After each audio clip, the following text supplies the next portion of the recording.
Hello प्यारे बच्चों, आज हम कक्षा 9 विज्ञान विषय की वर्कशीट नंबर 65 को करने जा रहे हैं। आज का जो है वर्कशीट का टॉपिक है कार्य तथा ऊर्जा। आज की वर्कशीट में हम ऊर्जा के बारे में पढ़ेंगे समझेंगे। तो बेटा यहाँ पर आपको कुछ एग्जाम्पल दिए गए हैं। जैसे कि आप देख रहे हैं, ये बॉल ये 3 स्टंप से टकराती है। दूसरे एग्जाम्पल में हथौड़ा और एक कील दिखाई गई है। तीसरे एग्जाम्पल में ये गुब्बारा है जिसमें हवा भरी गई है और इसको हाथ से दबाया जा रहा है, पिचकाया जा रहा है और एक आकृति में परिवर्तन किया जा रहा है। तो जब बॉल स्टंप से टकराती है तो बॉल पर कार्य किया जाता है। जब हथौड़ा कील को ठोकता है तो हथौड़े के द्वारा कील पर कार्य किया जाता है, जिस कारण कील लकड़ी में अंदर धंस जाती है। और यहाँ पर गुब्बारे में हाथ से कार्य किया जा रहा है तो गुब्बारे की स्थिति में परिवर्तन हो जाता है, आकार में परिवर्तन हो जाता है। ठीक है बेटा, तो चलिए वर्कशीट स्टार्ट करते हैं। जिज्ञासा, दीदी ऊर्जा क्या होती है और हमें ये कहाँ से मिलती है? ज्ञान, हम जानते हैं कि सूर्य हमारे लिए ऊर्जा का सबसे बड़ा प्राकृतिक स्रोत है।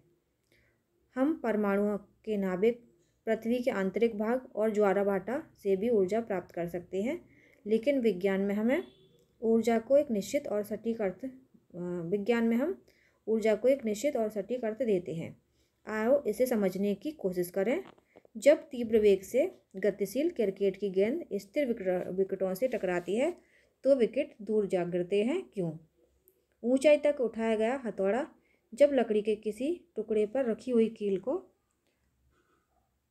पर प्रहार करता है तो वह कील को लकड़ी में ठोक देता है, क्यों? जब किसी गुब्बारे में हवा भरकर उसे दबाते हैं तो उसकी आकृति में परिवर्तन होता है, क्यों? उपरोक्त सभी में वस्तुओं ने विभिन्न साधनों के माध्यम से कार्य करने की क्षमता हासिल की है। यदि किसी वस्तु में कार्य करने की क्षमता है तो कहा जाता है कि इसमें ऊर्जा है। जो वस्तु कार्य करती है उसमें ऊर्जा की हानि होती है और जिस वस्तु पर कार्य किया जाता है उसमें ऊर्जा की वृद्धि होती है। विज्ञान में ऊर्जा एक मात्रात्मक गुण है जिसे किसी वस्तु को कार्य करने के लिए या वस्तु को गर्म करने के लिए स्थानांतरित किया जाना चाहिए। इस प्रकार हम कह सकते हैं कि किसी वस्तु में कार्य करने की क्षमता को ऊर्जा कहते हैं। ये ऊर्जा की परिभाषा हो गई कि ऊर्जा किसे कहते हैं। तो हम कह सकते हैं किसी वस्तु में कार्य करने की जो क्षमता होती है उसको ऊर्जा कहते हैं। ठीक है बेटा,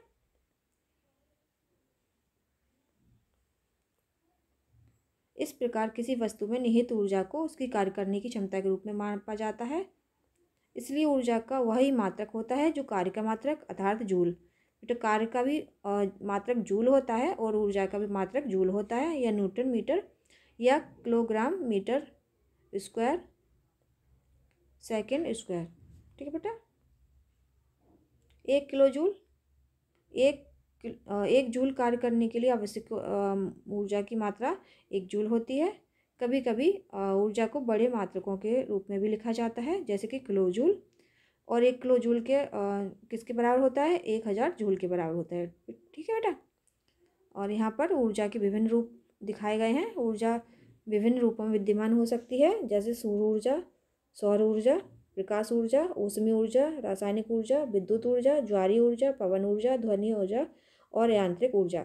जो यांत्रिक ऊर्जा होती है बेटा, जो उस यांत्रिक ऊर्जा गतिज ऊर्जा और स्थितिज ऊर्जा का जो योग होता है उसको यांत्रिक ऊर्जा कहते हैं। ठीक है बेटा, गतिज ऊर्जा वो किसी वस्तु में गति के कारण जो ऊर्जा होती है उसको गतिज ऊर्जा कहते हैं।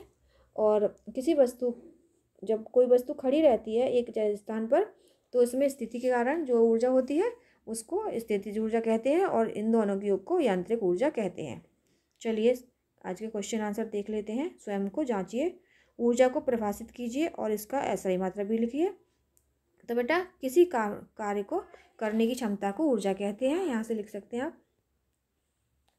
किसी वस्तु में कार्य करने की क्षमता को ऊर्जा कहते हैं और इसका SI मात्रक जूल होता है, लिख लेंगे। ऊर्जा के विभिन्न रूप क्या हैं? तो ऊर्जा के विभिन्न रूप यहाँ से लिख लेंगे। ये ऊर्जा के समस्त रूप हैं जो विभिन्न रूप हैं। ठीक है बेटा, अगला क्वेश्चन देखते हैं। 14.5 किलो जूल ऊर्जा को जूल में निरूपित कीजिए।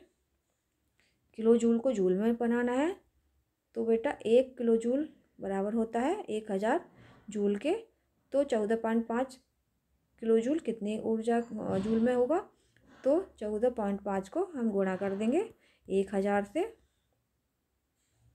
तो हमारे को क्या आंसर मिलेगा, 14,500 जूल। ठीक है बेटा, ये हमारा आंसर आ गया। इसको इसमें गुणा करने पर हमारा आंसर हमें मिल जाएगा। सौर ऊर्जा किसे कहते हैं, जो ऊर्जा सूर्य के द्वारा हमें प्राप्त होती है उसको सौर ऊर्जा कहते हैं। अगला है पवन ऊर्जा का कोई एक अनुप्रयोग लिखिए। तो बेटा पवन ऊर्जा आपने देखी होगी, वो जो पवन चक्की होती है, पवन चक्की में पवन ऊर्जा का उपयोग करके बिजली बनाई जाती है, ये इसका उपयोग हो गया। अब ठीक है, तो इसके प्रकार आज की आपकी वर्कशीट पूरी होती है। वीडियो देखने के लिए धन्यवाद।